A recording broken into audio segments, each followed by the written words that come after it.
Do you have to follow your training program religiously to get the full benefit? No, you actually don't. Then why follow a plan at all? Because there are times when it really matters to hit the right training on the right day. And then there's times where doing the work is just what matters most.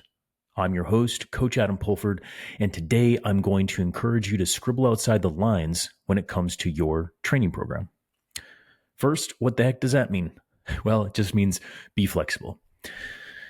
And you want to be flexible because the way endurance training works is you need to do a bunch of it now or in some given time period in order to have some sort of adaptation later when you specifically need it most. That's for the race, the key event, or some key time period where you'll be testing your limits.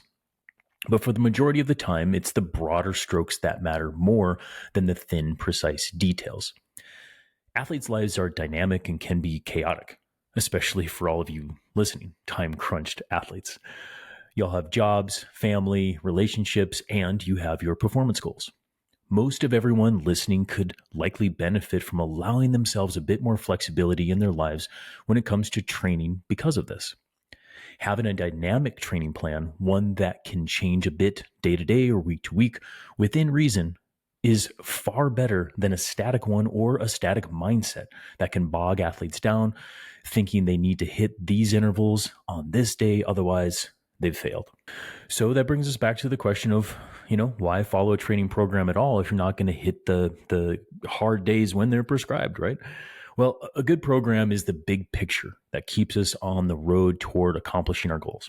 Following a plan versus not following a plan delivers better results time and time again. I've linked to several studies on this in our show notes to illustrate the point. I'm not going to go into a ton of details there, but that is definitely a known thing. But like I said, many athletes think they need to perfectly hit each workout as planned to accomplish the goal, but that's a misconception. There's a time and place for that. And one of the most important times is 6 to 8 weeks out from a main event. Then the details start to matter a lot more. But that's specificity of training, and that's a principle of training that shouldn't be overlooked in any good program. For all my athletes, I encourage them to add a little bit more or a little less on any given day based on how they feel, so long as it fits the goals of the current phase that we're in and keeps us heading toward that big picture goal. Let's look at some examples. Hard day planned and don't feel great? Use the warm-up rule, then adjust as needed. I've gone over what the warm-up rule is on this podcast before, but basically you ride easy, then endurance, a couple openers, and then you decide whether you hit the main set or if you change to something different. So if you continue on with the main set, determine that, I guess I'm not as bad as I thought. What you want to do is probably just hug the low end of the range on the prescribed workout intervals and get through it. Because typically after a good warm-up, I find that most people, it's like, I do feel better than anticipated. I'm going to carry on. Or what you could do is skip the main set altogether because you don't feel great. You've confirmed that with a good warm-up. Maybe just ride some endurance and head home, saving that key workout for another day when you do feel better. Another example is an easy day plan, but you feel great. What should you do then? My advice to my athletes is go hit a hard group ride, or maybe there's a hard workout scheduled for later in the week. Let's just knock that out of the park today, and let's not waste good legs. Just make sure that hard workout fits within the current plan, meaning if we're trying to increase FTP in some form or fashion, you do a threshold workout and not a sprint workout, something like that. Another and third scenario is you have a hard day planned and you feel great. Well, that's awesome. The stars have aligned. But on that day, you can still adjust. You can still scribble outside the lines and see if you can go a little bit more, right? So on that, you want to hug the upper end of the prescribed range if you're feeling good. And if the goal is to increase the time in zone, maybe you add a little bit more time per interval, or maybe you add a whole other interval altogether. If the goal is to intensify training or add more power, then I would add 5 to 10 watts on and try to see where that limit is. Again, don't waste the good legs if you got it. Play outside the lines and get the full benefit on that session. So what about pushing through a hard workout when you don't feel as good? Isn't there any value in that? Yeah, there is, but there's greater value in learning how to adjust for your needs on that day. I'm not saying skip every workout if you don't feel great or perfect. Rather, be open and aware of yourself and don't push through when you feel terrible. Learn that even like shifting a day or two, that's not going to ruin anything. It will likely only help. The day will come for sure when you have to push through, a hard day or a race or a group ride because not all the stars have aligned. But learning to read yourself will actually help predict good sensations and performances as you go. More on that in a minute.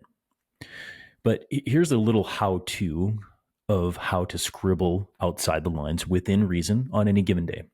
General rule of thumb for me is on the volume aspect, be within 10 to 20% of the prescribed.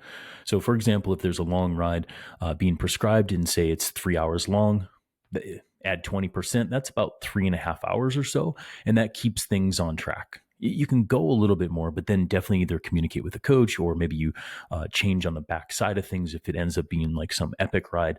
But again, within 10 to 20%, that's within reason. Also, if you're a Training Peaks user and you see that some days are green, some days are yellow, some days are orange, that plays into the color coordination side of things. If you're within, I think, 25% on the prescribed volume or TSS, it's going to be a green day. So that's a little bit of how to gauge that from a training standpoint with scribbling outside the lines. Now, training ranges for intervals. We have a high and a low end for each interval. And these ranges, they have highs and low ends for a reason. Okay. Our physiology is not super precise, but if we stay within those high and low limits, we're still going to hit the marks for the day. Not every day has to be at the very top. Please hear me on that. I think all of my athletes need to hear that time and time again, and you likely do too. So you can hug the middle or the low end and still reap the benefits of tempo or threshold or VO2. That's why ranges are there. Now, you can also read the description from the coach, because typically if a coach is making a workout, they're also going to tell you of how you should feel or maybe how to adjust on the given day. And maybe there's a little wiggle room there. When you're feeling good, don't waste good legs. I've said that before. Pick a hard workout that may be down the road. And so long as it fits into the big picture, nail it. And that's also going to kind of fall within that scribbling outside the lines. Just flex days, flex the workouts a little bit here, a little bit there. Now, all of this leads to autonomy of training. And this is very important because it gives you ownership of getting it done. It also increases engagement and communication with you and your coach, or just that engagement to the program itself. Because that engagement of determining what went well and what didn't, and should I do this workout on this day based on how I feel, helps you to change things next time or change things over time. This increases awareness. And this is probably the most important aspect, actually, of this flexibility of training or scribbling outside the lines. Knowing how and when to shift the workouts to bring yourself into a key day really helps you and the coach learn what you need to freshen up to have a great day.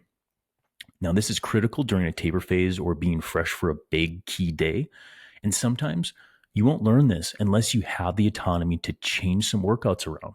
So being flexible can not only help lead you into better key days, but can also help to minimize bad days, making performance more predictable.